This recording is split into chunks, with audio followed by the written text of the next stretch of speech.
Bonjour, bienvenue dans les aides vidéo d'Épicure. Nous allons vous expliquer aujourd'hui l'utilisation de e-attest avec Épicure.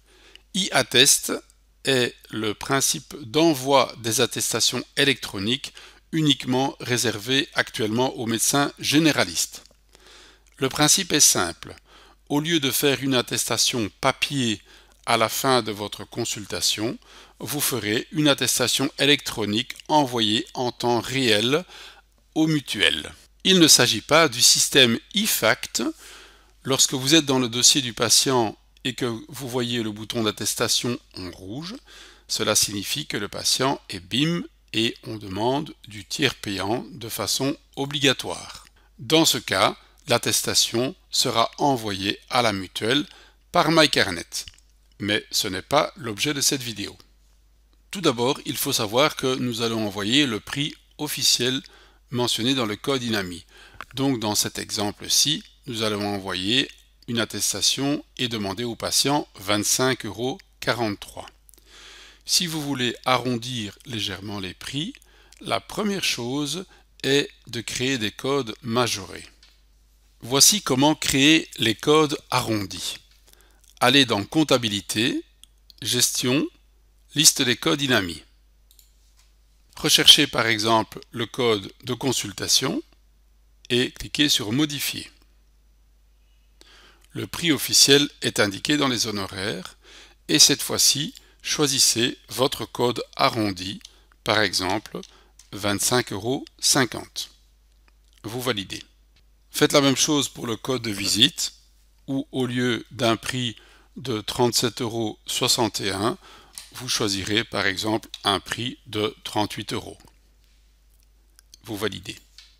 Prenons maintenant l'exemple d'un patient.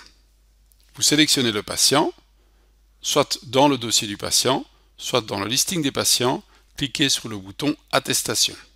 La date du jour est mise par défaut, vous ne pouvez pas la modifier parce que e-attest doit réellement être fait en temps réel et pas a posteriori. Le numéro d'attestation est indiqué pour mémoire mais ne sert absolument à rien. Vous ne devrez naturellement plus faire d'attestation papier. Choisissez la consultation ou la visite et faites suivant. Une lecture de l'assurabilité est faite et ici naturellement on découvre que le patient n'est pas BIM, sinon on utiliserait le système e-fact de tiers payant. Cette fenêtre n'a pas d'importance actuellement, quoi que vous choisissiez, cela revient au même. Elle s'affiche en effet parce que je ne sais pas à ce stade-ci si vous allez faire du tiers payant ou du e-attest.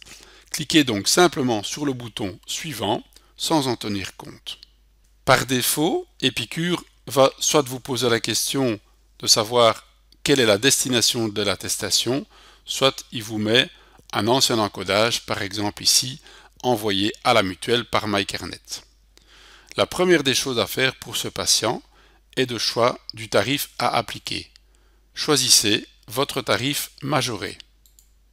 Choisissez ensuite l'envoi de l'attestation qui sera donné non pas à la mutuelle, mais à e-attest.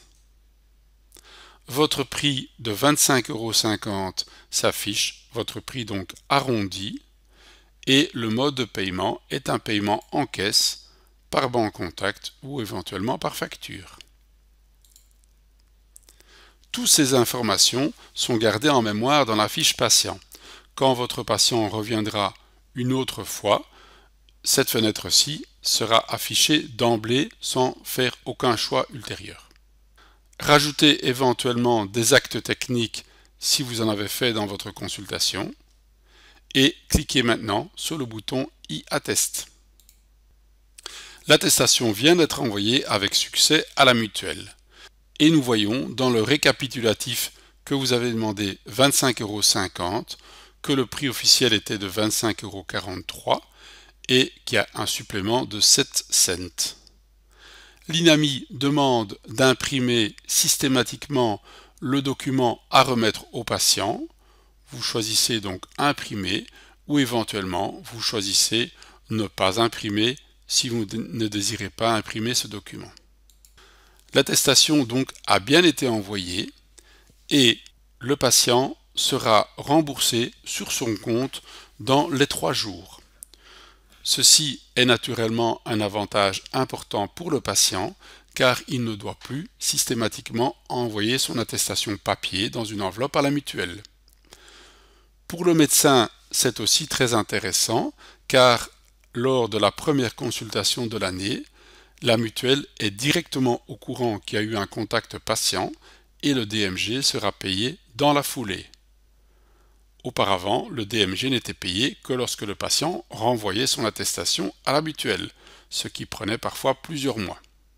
Ensuite, lorsque vous allez dans votre récapitulatif comptable, vous pouvez retrouver un petit raccourci ici.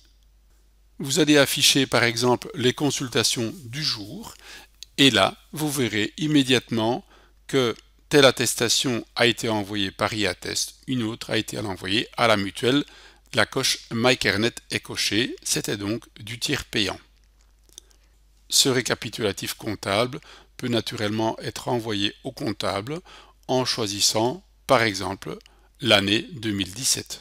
Le système iAttest sera progressivement adapté aux spécialistes également. Si vous n'avez pas imprimé le reçu directement, vous pourrez toujours retrouver facilement ce reçu en sélectionnant le patient, en allant dans Divers, liste des attestations du patient. L'attestation iAttest se trouve là, vous faites voir l'attestation et vous cliquerez sur le bouton reçu. Et là, vous pourrez éventuellement le réimprimer. Ce code-barre permet à la mutuelle de retrouver l'attestation en cas de litige de non-paiement par celle-ci vers le patient.